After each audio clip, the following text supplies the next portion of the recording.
देखिए, शाहरुख खान इंडस्ट्री के last superstar हैं और अब ये इंडस्ट्री से सुपरस्टार वाला कल्चर खत्म होने वाला है, क्योंकि वरुण, सिद्धार्थ, रणवीर और रणबीर ने बेशक बहुत सारी मूवी हिट दी हो, लेकिन ये सुपरस्टार वाला चार्म उनमें नहीं है जो पब्लिक को चाहिए या फिर जो शाहरुख खान की पठान आने के बाद दिखा। सुपरस्टार की बात करें तो इंडस्ट्री के पहले सुपरस्टार राजेश खन्ना थे। इनके जैसा सुपरस्टार न इनके टाइम में कोई था, न ही इनके बाद कोई था। इनकी फैन फॉलोइंग इतनी ज्यादा थी कि लड़कियां इनकी फोटो से शादी कर दी थी। राजेश की पहली फिल्म 1966 में आई नमक हराम थी, लेकिन जैसे ही उन्होंने 1970 में आराधना में काम किया तो मानो उनकी किस्मत ही पलट गई हो। 1970 के बाद 1975 तक इन्होंने जितने भी मूवीज दी सारी सुपर हिट थी। ये पहले सुपरस्टार थे जिन्होंने लगातार 15 फिल्में सुपर डुपर हिट दी। आज तक उनका रिकॉर्ड कोई नहीं तोड़ पाया। डायरेक्टर प्रोड्यूसर इनके घर के आगे लाइन लगाकर खड़े रहते थे, जैसे मोहल्ले की डिस्पेंसरियों में आंटियां खड़ी रहती हैं। अपने दौर में राजेश खन्ना वो थे जो अगर पत्थर को भी छू देना तो वो उसे सोना बना दे। लेकिन कुछ समय के बाद समय बदलता है और अब लोग रोमांटिक मूवीज से बोर हो चुके थे और अब उन्हें कुछ नया चाहिए था। तब बॉलीवुड में एंट्री होती है angry young man Amitabh Bachchan की। अमिताभ बच्चन बॉलीवुड के वो सुपरस्टार हैं जिन्होंने अपने करियर की शुरुआत में एक नहीं, दो नहीं बल्कि 12 फिल्में फ्लॉप दी थी, जिसके बाद लोग उन्हें अपने लिए मनहूस मानने लगे थे।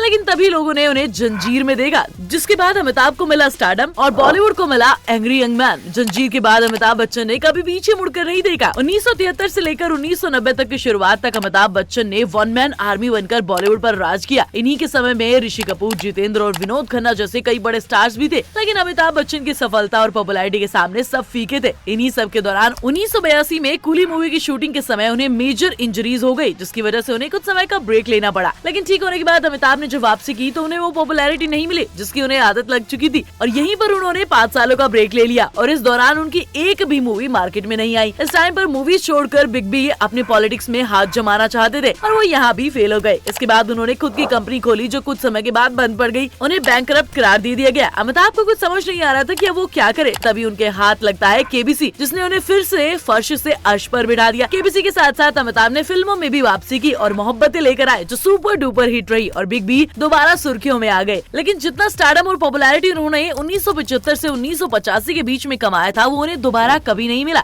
समय बीतने के साथ ऑडियंस पुराने चेहरों को देखकर बोर हो चुकी थी। तभी बॉलीवुड में स्टार्ट होता है खान्स का जलवा। सबसे पहले जनता को मिलता है आमिर खान। 1988 में आई आमिर खान की कयामत से कयामत तक चारों तरफ कयामत मच जाती है। आमिर अभी हिट लिस्ट में आई थे कि अगले साल 1989 में एंट्री होती है सलमान खान की फिल्म मैंने प्यार किया की, जिसके बाद हर लड़की सलमान से प्यार करने लगी थी और इस समय दूर दूर तक शाहरुख खान का कुछ अता पता भी नहीं था। सलमान और आमिर हर किसी की पहली पसंद बन चुके थे और उस टाइम पर यही दोनों ज्यादातर फिल्मों में लीड रोल करते दिखाई देते थे। इस समय तक शाहरुख टेलीविजन में अपनी किस्मत आजमा रहे थे। शाहरुख की एंट्री से पहले ही सलमान और आमिर अपनी एक अलग पहचान बना चुके थे, लेकिन जैसे ही 1992 में दीवाना रिलीज होती है उनकी पॉपुलैरिटी को थोड़ा सा फेड कर देती है, क्योंकि अब एंट्री हो चुकी थी बॉलीवुड के बादशाह शाहरुख खान की, जिन्होंने 1992 से लेकर करीब 2010 तक बॉक्स ऑफिस पर राज किया। शाहरुख बहुत जल्द सुपरस्टार बन चुके थे, लेकिन जब दिल वाले दुल्हनिया आई उन्हें हर किसी की पसंद बना दिया। डीडीएलजे के राज से लेकर कुछ कुछ होता है के राहुल और कल होना हो के अमन तक शाहरुख हर लड़की के सपनों के राजकुमार बन चुके थे। तीनों ही खान अपने करियर के पीक पर थे, लेकिन शाहरुख खान तब तक इंडस्ट्री के बादशाह बन चुके थे। शाहरुख इस समय तक न सिर्फ इंडिया में बल्कि विदेशों में भी काफी पॉपुलर हो चुके थे। खुद बराक ओबामा जब भारत आए तो शाहरुख खान की मूवी का डायलॉग रिपीट कर रहे थे,